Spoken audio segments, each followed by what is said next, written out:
need. And I believe we're going to be having some very special treats here tonight. So let's give a warm welcome to our second speaker, Jamel Shelton.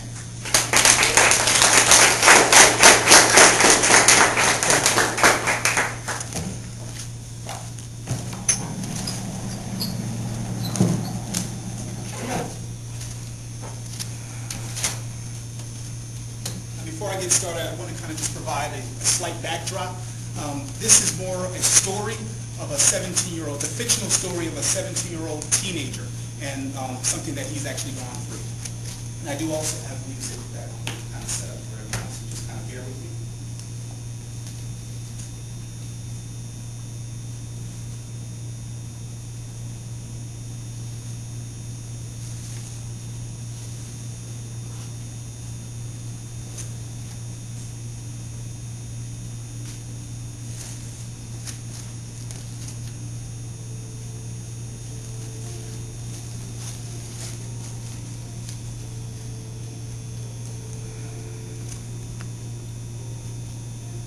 It would be a day I would never forget. The sun felt so bright this particular morning. Its bright rays half blinded me, forcing me to squint my eyes to see ahead. My skin, moist from my pores opening up, allowing my natural body coolant to become visible. The sand sliding through my toes felt hot, but soothing at the same time. It warmed my core internally, but the cool, salt-like smelling breeze coming from the ocean gave my body the perfect balance. What a gorgeous day.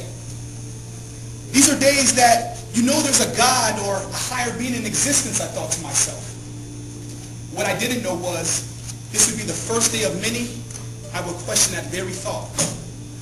My younger brother Tutu and I were headed to the ocean to start a morning of shallow water fishing when we started seeing men coming back from the ocean, telling everybody to head back to the village. As I looked over the men's shoulders, I saw 10 massive ships approaching shore. Judging by these men's faces, I could tell something was terribly wrong. I've never in my life, in 17 years of living, seen a face like this, a face of horror like this. Their veins bulging out the side of their face, pulsating so hard that you thought they would explode. In their eyes, you'd have thought they'd seen a ghost. All of a sudden, I felt this numbness come throughout my whole body as I stayed in that hot sand. My brother was grabbing my hand to lead me back to the village, but I could feel nothing at all. It wasn't until one of the men grabbed me by the shoulders that I began running with the rest. Within minutes, I was back at my hut where my mother was reading. "Slow down, boys," Mama yelled. "Mama!" Tutu yelled. "There's ships headed ashore."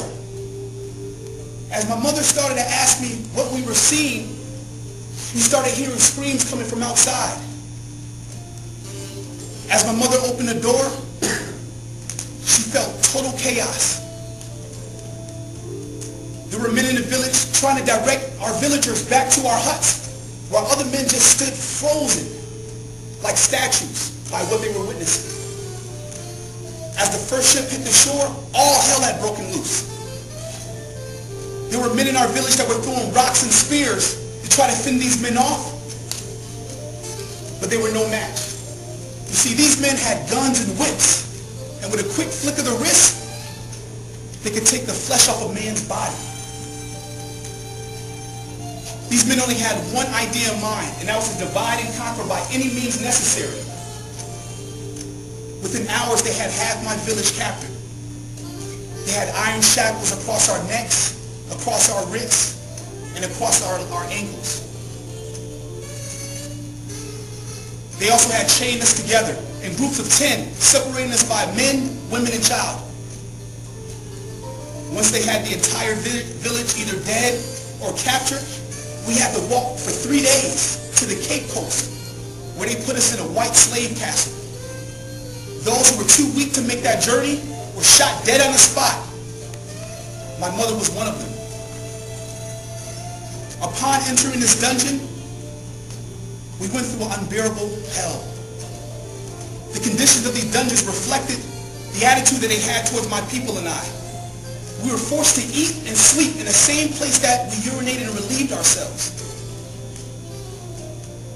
The same place that we urinated and relieved ourselves, there was a channel that would channel this waste from one side to the next on the floor. How could this be? There were days, because it was so hot, that I would pass out just wishing I would die so I wouldn't have to deal with this unbearable circumstance. They made us stay in that castle for five months. And one of the main reasons they said they kept us there that long is to break our warrior spirit. So we'll be prepared for mentally what happened next. As they moved us out the castle, we went through this big wooden door that would be later called the door of no return. They called us this because once you walk through this door onto the ship, they would no more see Mother Africa again. We were now officially a part of the triangular trade, which consisted of continents of Africa, America, and Europe.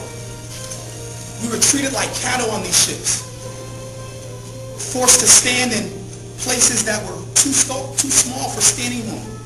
So we had to lay on our backs, literally with legs on top of one another, lying in our own feces and our own urine. With a situation like this, diseases like yellow fever and smallpox ran rapidly around the ship. Maja, the man who I was shackled to, he died of yellow fever. But it would be 2 days before our captors found his body and threw him overboard to the sharks, who had a tendency to follow our ship looking for free meals. There were days that, within those 2 days, I would look at Maja jealous of the fact that he lied there so peacefully, his soul in a better place, while I remained in this living hell. We stayed on that boat for 9 hellish weeks, and throughout that process, I lost 60 pounds as well as my entire faith in God. Upon arriving to the New World, they placed us on stages where they would sell us for material items like cotton and mules. I was actually traded for 10 pounds of cotton and a donkey. But I knew in my heart that I couldn't go on with another chapter of this type of hell. So the minute that I went to my new slave master, I decided to take a run for it. As I ran, I heard in the background, "Get back here, boy!" And it was followed by a boom! I was finally dead. But now I know there is a God. Thank you.